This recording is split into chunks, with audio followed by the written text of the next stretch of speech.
just got back today. Them wild-eyed boys that had been away haven't changed what you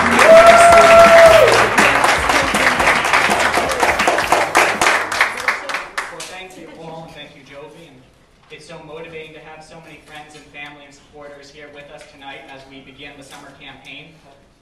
As many of you know, if not all of you, at this point, in January of 2010, Pat and I saw the direction our government was going, and we didn't like it. And so we did what any other 17-year-old in our position would do. We founded a non-connected political action committee and we filed it with the Federal Election Commission. And over this past year and a half, we've traveled to about a dozen New York counties, working with candidates and elected officials, the local, state, and federal office, and really working to inspire more young people to become involved in the political process. Now, the motto of our PAC, as you can see, is to be a voice, not an echo. And it's an adaptation of Barry Goldwater's 1964 presidential campaign slogan, "A choice, not an echo." So Goldwater was the father of modern conservatism, ushering in an era of citizen action for government inaction. And I describe myself as a conservative in the most basic sense of the philosophy, and that's limited government.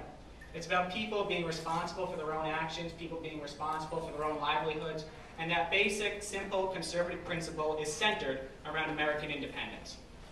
Now, in 2010, we had an opportunity to discuss the role of government in the private lives of her citizens on the national level, and we were met with much success. And I believe that 2011 is another opportunity for us to discuss that role of government and to consolidate the energy to the local level. And so that's our plan. I want to share with you what we've already been doing since being home from college. Now, I came home on June 8th, around 11 a.m., and by 6 o'clock, Pat and Jovi and I were on our way up to Ulster County at the invitation of Raquel Oakey, the Ulster Orange Tea Party founder. And we talked to the group about 2011, the importance of these local campaigns. On Friday, I met with a leader of the Westchester County Association talking about our current economic climate and how when me and Lauren and Maggie and Dan, when we all graduate from college in 3 years, what we're going to do and about future young professionals. I then went down to Nassau County and met with our good friend Ann Salper-Shochet, who is the Republican executive leader of Woodmere.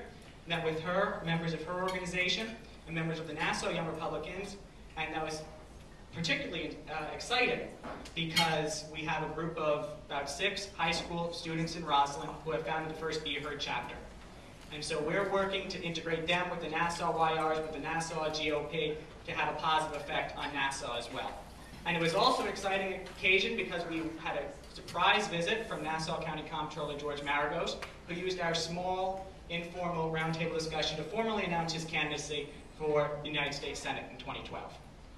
From there, we went up to Westchester, northern Westchester, to be with our good friend Lisa Douglas, who was supposed to be here tonight, but she'll be getting a phone call later. And working to petition to get her on the ballot.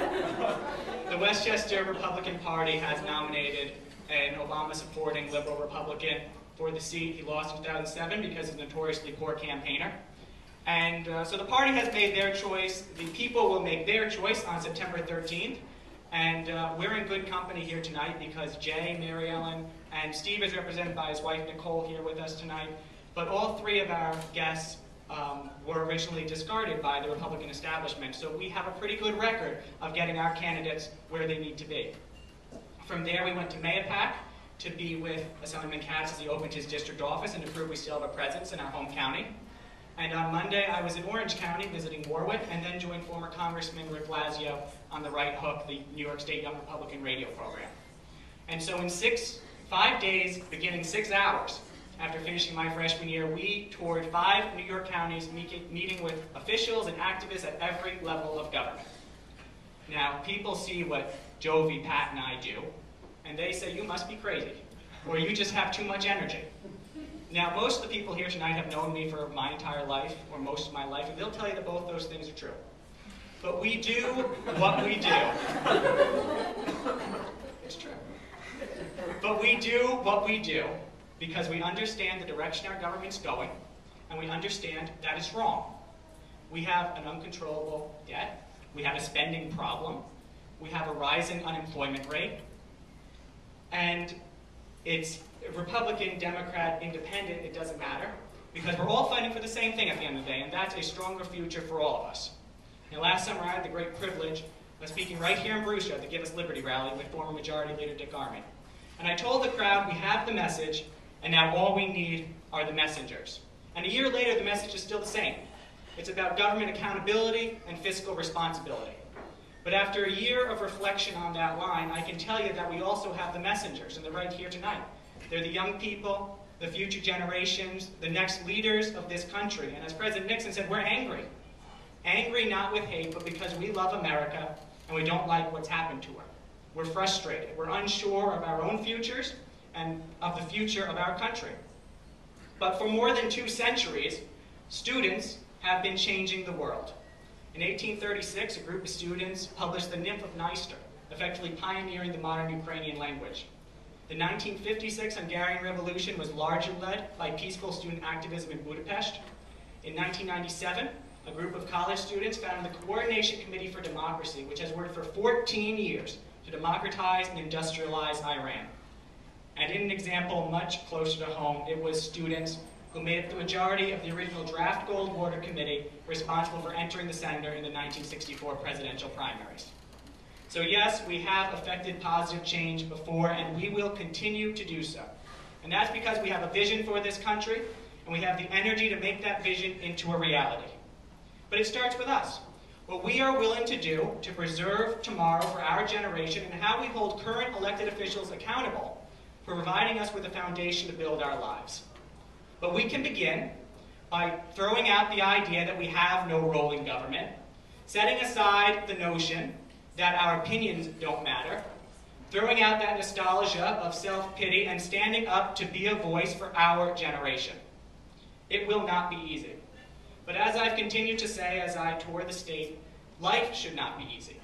Achieving the American dream and making it in the greatest country on earth should not be easy. But the opportunity to succeed should exist, and I will tell you that government will never create that opportunity. Government can only take it away. It's up to us here and now together to preserve it. It is such an honor to have all of you with us tonight. God bless you. God bless our nation. And ladies and gentlemen, the boys are back, and we're here to stay.